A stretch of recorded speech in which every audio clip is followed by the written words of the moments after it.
पुना तळेगाव में जो ब्रिज गिर गया है उसके ऊपर बहुत से मुद्दे अभी उपस्थित होने वाले हैं। पहले तो उसका ऑडिट नहीं हुआ था ऐसा कहा जा रहा है। अपने साथ मनसे के नेता हैं, हम उनसे जानते हैं कि क्या उनकी आक्षेप था, क्या आपका आक्षेप था ब्रिज के बारे में? जो ब्रिज था वो स्ट्रक्चरल ऑडिट से क्लोज किया गया था, लेकिन फिलहाल सिर्फ बोर्ड ही लगाए थे। एक्चुअली वो क्लोज ही करना मांगता था, उधर कुछ तो बैरिकेटिंग वगैरह करके वो क्लोज करना मांगता था। अगर वो क्लोज किया रहता तो ये जो दुर्घटना घटी है वो नहीं होती थी और जो लोग हैं उनकी जो जान नहीं जाती थी। क्या क्यों क्लोज किया गया था? क्या उसके बारे में सब तहकीकात हुई थी? क्यों नोटिस बिटिस लगाया था? क्या कारण है?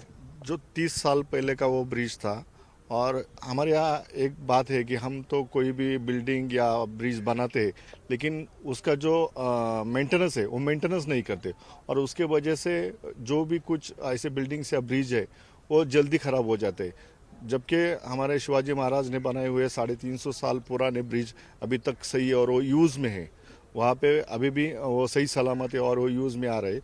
लेकिन हमारे जो नेतागण है वो सिर्फ बना के एक बार वो जल्दी कैसे टूटे और हमें उसके ऊपर वापस टेंडर कैसे निकले, हमें कैसे कमीशन मिले, यही बारे में सोचते।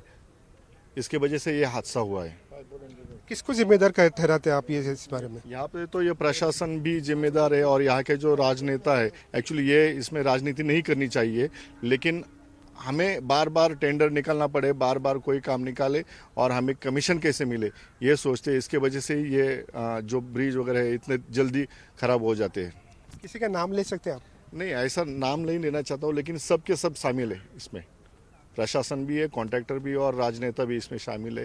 ये इनका जो सर्कल ही है, ये सर्कल ही चलता रहता है, कैसे पैसे निकाले। तो एक्चुअली ये टाइम पे ये बोलना नहीं चाहिए, उचित नहीं है ये बोलना, लेकिन कोई तो बोलना मांगता है।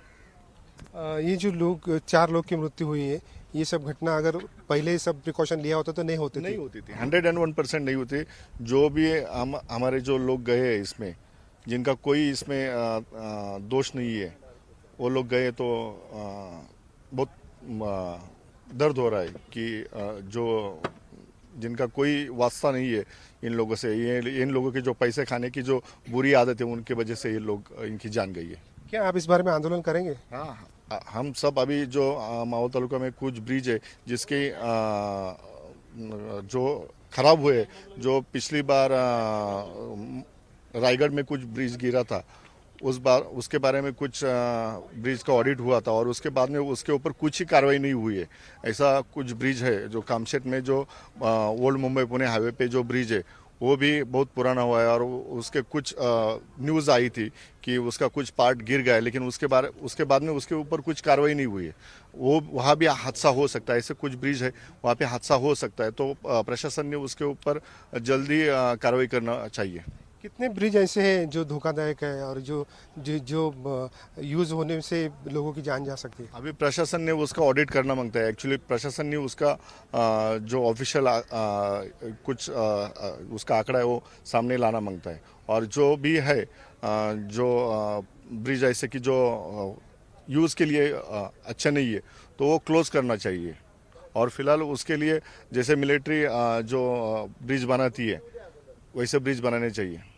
किस प्रकार का आंदोलन करेंगे आप? हम तो अभी तहसीलदार को और प्रशासन को हम निवेदन देंगे और 15 दिन में अगर उसका ऑडिट नहीं हुआ तो हम तहसील और सबको लॉक करेंगे उनके ऑफिस में। अगर वो बाहर आके काम नहीं करते तो उनका ऑफिस में हम उनको लॉक करेंगे। पुणे की इंद्रायणी नदी में अभी भी रेस्क्यू ऑपरेशन शुरू है। आप देख सकते हैं कि ये सब रेस्क्यू टीम के सब जवान हैं और ये अभी रेस्क्यू करने के लिए, ढूंढने के लिए जा रहे हैं। यहाँ तक ये पूरा जो पानी बह रहा है, पानी जो नीचे की तरफ बह रहा है, तो यहाँ पर लोग फंस सकते हैं या आ सकते हैं, ऐसा अंदाजा लगाया जा रहा है। और इसी की वजह से अभी ये जो टीम जो है वो नीचे की तरफ जा रही है और भी दूसरी भी टीम तैयार है। वो टीम भी अभी जाने को रेडी है। वो भी कुछ देर में वो टीम निकलेगी और वो भी टीम रेस्क्यू ऑपरेशन में शामिल होगी।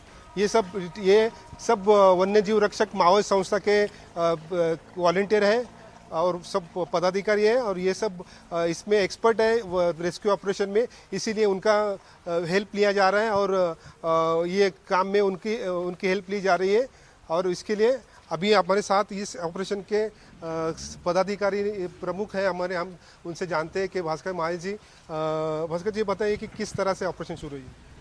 सर ये कल दोपहर को 3:30 बजे से पुल गिरने का हमको मैसेज आया, प्रांत साहब का मैसेज आया और हमारे वन्यजीव आपत्ति एक टीम है, ये जो हमारा जो टीम है उस पर मैसेज आ गया। तो मैसेज आने के बाद हम तुरंत स्पॉट पे पहुंच गए। तो स्पॉट पे पहुंच गए तो सब चिल्ला पड़ने का आवाज़ आ रहा था, सब मेरे को बचाओ करके आवाज़ आ रहा था।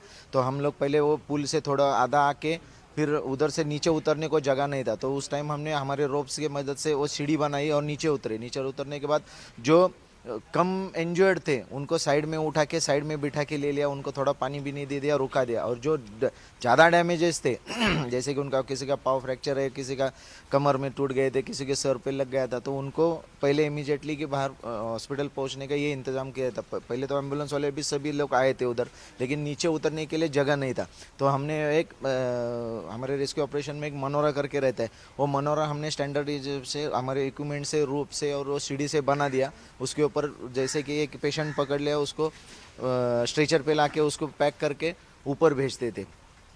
उसमें एक महिला थी, उसको सर पे लग गया था, लेकिन उसके हस्बैंड और उसका लड़का वो अंदर था पानी में, तो वो आ नहीं रही थी। तो उसको मैंने बात करके उससे समझाने का बहुत कोशिश किया। उसके बाद उसको वहाँ से निकाल के बाहर लिया कि भाई आप दीदी आप शांत रह जाओ, सब आप ठीक है, आपके पिता जो हस्बैंड है वो भी ठीक है, लड़का भी ठीक है, आप कोई चिंता मत करो, आप ऊपर जाओ, पहले हॉस्पिटल में जाओ, फिर बाद में बाकी का देख लेंगे।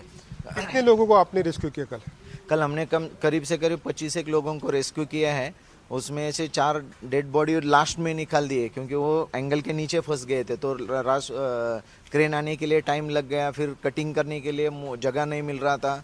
दूसरी बात ये तो कटर चल नहीं रहा था, पानी में चलाने का दिक्कत आ रही थी हमको, क्योंकि वो जो ब्रिज है उसके ऊपर लोड भी आ रहा था, क्योंकि ऐसे यू से वी करके बन गया था ना, तो किधर काटने का वही समझ में नहीं आ रहा था। और उसके बाद जैसे क्रेन आए तो बड़ा क्रेन से वो थोड़ा खींच के हमने कट करके उसको खुला किया, और उसके अंदर जो छोटा बच्चा था उसको वहाँ से निकाल दिया। उसके बाद वो जो बड़े चाचा जी थे उनको भी निकाल दिया, और एक 18-19 साल का एक लड़का था, वो डेड थे, उनको भी वहाँ से निकाल के वाजू कर दिया। डेट जो हुई वो किस कारण हुई? ब्रिज उनके आंख के ऊपर गिरने से? मेन चीज सर एक है कि जैसे कि वो ब्रिज के ऊपर है ना से जी, ये जो हादसा हो गया है वो हमारे कहने ऐसे है कि वो सेल्फी के वजह से वो हादसा हो गया है, क्योंकि वो बीच में ही आके जैसे पानी का प्रवाह है वहीं पे आके सेल्फी लेने का सब जन का यही प्रोग्राम था। इसके वजह से वहीं पे लोड आया और वहीं पे ब्रिज ब्रेक हो गया, मतलब वजन से ये हो गया, वजन से ब्रेक हो गया ब्रिज। पुराना भी हो गया था, पुराना ब्रिज भी हो गया था, लेकिन उसके ऊपर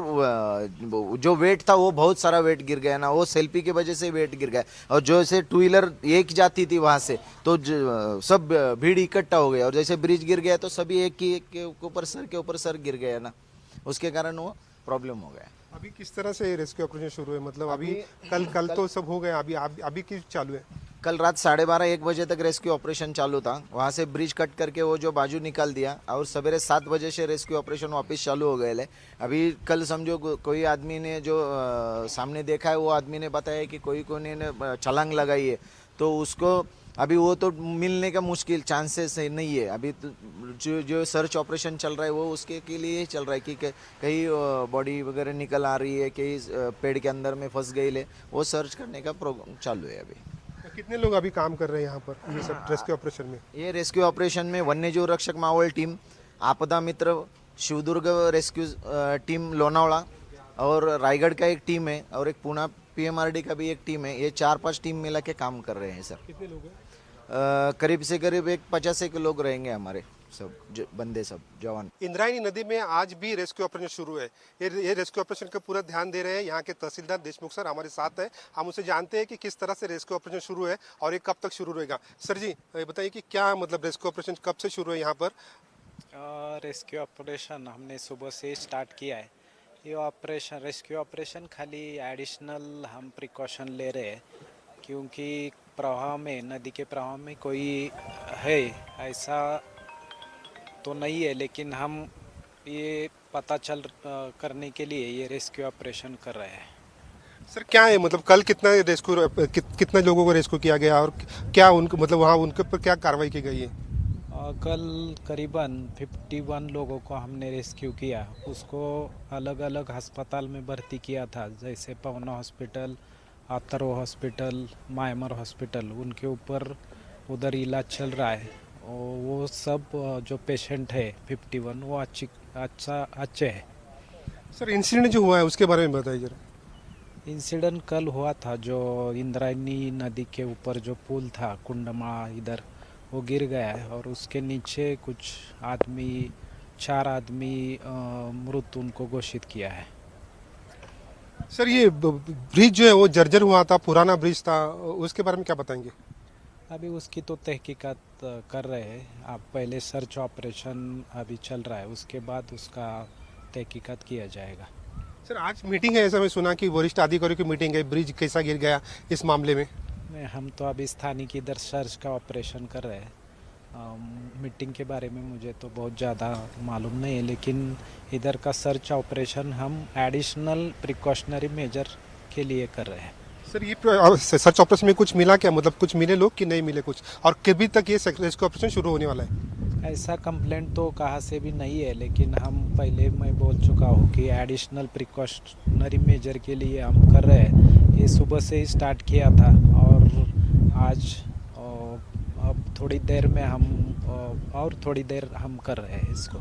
thank you sir, thank you very much. Sudhakar Kashyap, India news, Mumbai. चलिए खबरों में आगे बढ़ेंगे और इस बीच एक बड़ी खबर